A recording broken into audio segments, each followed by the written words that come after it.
अस्सलाम नाज़रीन, बहरान टीवी में भली कार मां मुबशर सोलंगी। सबका पहिरीं एक नज़र हेडलाइन ते। जिद्दा में OIC जे परॾेही वज़ीरनि जो इजलास। इसराइल पारां सोमाली लैंड के तस्लीम करण वारे मसइले ते गौर वीचार। पाकिस्तान पारां नायब वज़ीर आज़म इसहाक डार शरीक। परॾेही वज़ीर इसहाक डार चयो आहे त पाकिस्तान सोमालिया जी ख़ुदमुख्तियारी, वहदत ऐं इलाइक़ाई सलामती जी मुकमल हिमायत करे थो।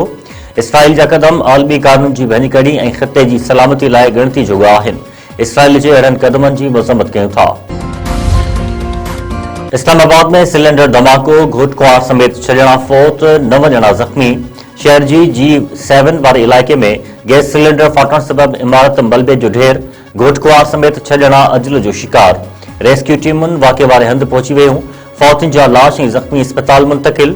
रेस्क्यू जो चवणु आहे त राति देर सां ॼञ पहुचण बैदि सिलेंडर धमाको थियण करे घोट कुंवार फौत ऐं 9 ॼणा ज़ख़्मी थी पिया। KPK जे वॾे वज़ीर सुहेल आफरीदी चयो आहे त सिंध समेत सॼे मुल्क जो अवाम तब्दीली चाहे थो। पुराणियूं सियासी कुवतूं पंहिंजी नाकामियुनि सबबि ख़ौफ़ जो शिकार आहिनि। उहा ख़ुशी जी ॻाल्हि आहे त सिंध जा वकील अवाम ऐं संदनि हक़नि लाइ जिदोजहद करे रहिया आहिनि। असां PTI बानी जी क़यादत में मुल्क अंदरि हक़ीक़ी आज़ादी वारी जिदोजहद जारी रखंदासीं। हैदराबाद में सिंध हाईकोर्ट बार एसोसिएशन ऐं इंसाफ लायर्स विंग पारां KPK जे वॾे वज़ीर सुहेल आफरीदी जे मान में आजियानो। तकरीब खे ख़िताब कंदे वज़ीर आला KPK सुहेल आफरीदी चयो त आज़ाद मीडिया, आज़ाद अदलिया ऐं कानून जी हुकुमरानी लाइ असांजी जिदोजहद जारी आहे। मुल्क में इंसाफ़ जी फराहमी आज़ाद अदलिया खां सवाइ मुमकिन न आहे। हक़ीक़ी आज़ादी जी तहरीक में वकील बिरादरी जो किरदारु इंतहाई अहम आहे।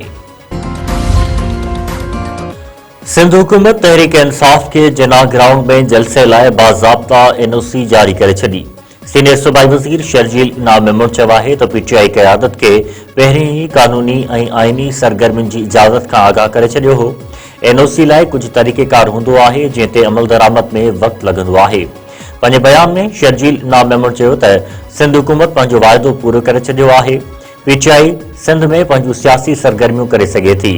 PTI खे NOC में शामिल शर्तुनि ऐं ज़ाब्तनि ते अमल करणो पवंदो। सिंध हुकूमत कानून जे दायरे में समूरनि सियासी जमायतुनि खे सरगर्मियुनि जी इजाज़त ॾींदी आहे।